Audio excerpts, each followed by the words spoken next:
So I know what you're thinking, right? This is nice, but what I just outlined requires a fair amount of effort to get this data, right? You might have to run some stuff on a large cluster of computers. And the first point is, we don't know that yet, right? These are preliminary results, and the results will only get better, assuming Bitcoin stays statically where it is. But the second point is, that's not really a barrier to entry right now. Right? Companies are willing to do a large amount of data mining to identify information about you anyway, right? I'll give you a story from the New York Times from a while ago.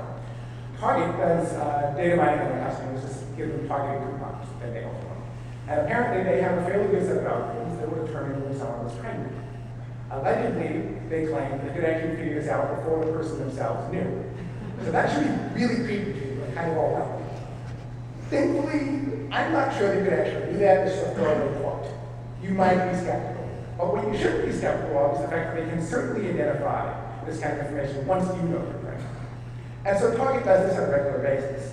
And they, in fact, did this with one of their customers, and they sent out the information to the coupons to the person's house. Unfortunately for this person, but fortunately for us, because it gives us a nice parable about privacy in the digital age, the person in question was a 16-year-old girl who was living at home with her parents, who did not, until that moment, know that she was pregnant. And so you might want to think that people won't do large enough data intensive analysis to figure out things about you, but in fact they will, right? There's a monitoring thing to do this. Another one, which as far as I know is sort of a blue sky kind of thing no one does right now, at least I hope not, is credit card companies, right? Need to have a good amount of information about your spending habits to determine how much money you're going to lend you. And this is, of course, there's big money involved in this. And if they have access to all of your financial history, every single transaction you make, right? Not just the ones you made with them, not just whether you paid your bills on time, but who you bought, what you bought, who you bought it with, when, where, how, what, and how much money you're getting paid like on a regular basis, whether you're living hand to mouth or not. That would be pretty valuable, and probably would be willing to invest a fair amount of effort in figuring that kind of information out. And you can see this also on like insurance, or maybe even people doing employment. But so there is actually a motivation to extract this information, even if it's non-trivially computationally complex. And so this should work. So how do we fix this? Well, the first sort of principal solution is to try to build the acting of eCash stuff I outlined earlier on top of Bitcoin. As I understand it, people actually tried this, right? They tried to have a central bank that took Bitcoins and issued you eCash tokens that you could then redeem and get back Bitcoins. The problem, of course, with this is it requires some central bank or form of like 5 to 10 people to run it. And of course, no one's really going to trust them, right? They could just go out of business, or they could print way more money than they said, devalue the currency, and make money out of it. So as far as I understand, this idea was more or less stillborn from when someone came up with it. It's definitely not. The second one is Bitcoin. So this is sort of a more pragmatic solution. It's in existence today. The idea here is that you take your Bitcoins and you put together a bunch of other people and you hand those to someone, and they launder them together, exchange them around, and then you get them back. But not your coins, it's a comparable amount. So the problem with this is that, of course, it's not decentralized. You have to find someone to do the mix, right? And you have to trust them not to just take your money, at least under naive instructions. The second problem is that it's not really private, right? Because you have to trust that at least one of the mixes you use doesn't log how it mixed stuff. Because if they know who got what and keep a record of it, then you can figure, then there's no anonymity involved if they publish that record. The second problem, which is sort of more fundamental, is that mixes suffer from limited throughput because you have to get a bunch of people together to engage in this protocol. And so you're not going to get full anonymity, remember, right? You're not going to get the anonymous out of the entire population of Earth or the entire population of Bitcoin users. You're going to get your coins mixed with however many people you came up with who wanted to do this that day or that hour. And that's a smaller number. And so just that's not as good as we could, right? And academics kind of want to figure out what's the best theoretically possible solution here that's not completely practical. And then work to make it practical, not to start with a practical solution. So this is where ZeroCoin comes in. ZeroCoin is a distributed approach to building electronic eCash on top of Bitcoin. Right? It extends Bitcoin by adding an anonymous currency on top of it, which is called ZeroCoin, somewhat uncreatively, right?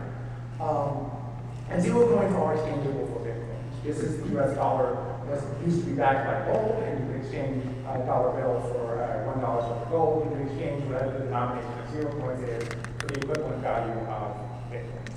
And that's sort of the entire way you get value from this. We don't have to invent our own currency because people use it. So, before I get into the details of how this works, I will say that there have been a couple of interesting sort of things I've seen people talking about this. The first one is some people got some idea that there was a backdoor in this from, a perfectly fine and innocent paragraph in the paper, and then someone unfortunately worded the answer to a reporter's question was, I think, kind of digging for exactly that answer. There is no backdoor in this. In fact, you really can't put one in the sense of having something covert, because it's going to be an open source thing. There's a paper which has the protocol in it, an actual verifiable mathematical proof that this thing is secure. And so if you stuck this in the open source code, you'd notice that it deviated from the protocol, and you go, why is this? And when there was no good answer, you'd know that there was a backdoor in that. Right? So there's no backdoor. You have no reason for putting one in. The argument was that, and what the paper was trying to say was, even if you're one of those people who has if you have nothing to hide, you don't need privacy people, that argument doesn't work in this case, right? Because maybe you have nothing to hide from the government, but you certainly have things to hide from your neighbors and your family and like people doing talking with advertising. And even if you think the government should have access to all this stuff, it needs to be anonymous to everyone else. And so you need to figure out how to solve this problem anyway. And so that's sort of the fundamental thing. The second point is that people have been complaining that paradoxically, that maybe you don't want anonymity in Bitcoin perfectly because it will cause the government to close you down. I don't really know how to balance these two things. I think that, it's different people saying it, but it is kind of fine. And the observation there is, of course, well, the government could ban it, they could force you to do like overtly report what you're doing. I don't think that would work. I don't think people will adopt it. I'm personally never going to do anything that allows you to do that. And then second, there are techniques that actually would solve, prevent money laundering without revealing privacy. Because if you do things that are sort of patterns that look like the money laundering, you can make the cryptography actually fail in a subtle way. And it will actually identify something to everyone. But if you're a legitimate user and you don't do things like this, like transfer millions of dollars between people, you're fine. This is not in ZeroCoin today, and it may or never make it into it, but it's an option. And if people really think the government's going to come and give you that kind of a problem, and it's necessary for this to survive, you could act. I doubt in practice they get on board because people want, freedom to do what they want, and that's, perfectly fine. So what is ZeroCoin? This is going to be a high-level talk. I don't want to get into the bog down the cryptographic details because they don't really have time.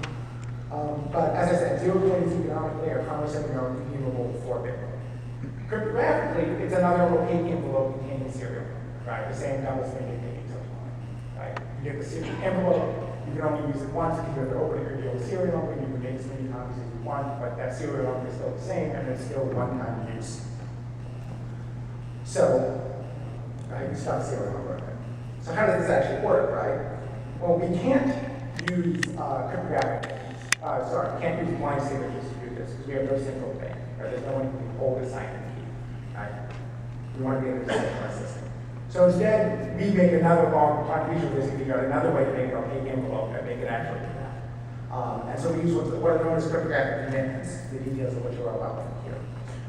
Anyone can make one of these commitments with the public parameters. And so you might think that there's no value in the system. But in fact, what you do is you create this envelope, and then to give it value, you have to insert a ZeroCoin mint transaction onto the blockchain, which takes as an input one or two or 20, whatever the denomination is, Bitcoins, and contains in that transaction your opaque envelope with a serial number. And so when you spin this, the person you spin it with, or if you spin it with yourself, you use it as a mix, you get back a Bitcoin. So what happens with these Bitcoins? Where do they come from? Where do they go? These spent Bitcoins, because of the ZeroCoin transaction, don't go in. They get escrowed on the blockchain, so to speak. And so to spin the ZeroCoin, you reveal the serial number in that envelope, and you prove in zero knowledge that it's from some ZeroCoin in the blockchain without revealing what ZeroCoin that is. And this is how you get your anonymity, because it's back to the opaque envelope thing. Everyone who looks at it has no idea where this ZeroCoin came from. They don't know if it was the first one that was from the blockchain, or the 10th, or the 5th, or the 20th, or whatever. They just know it's valid. It's one of them. It's not counterfeit. Of course, when we spend it, the serial number is marked as spent on the blockchain, and the recipient gets back a random Bitcoin from the escrow code. So the idea here is that you can see that diagram.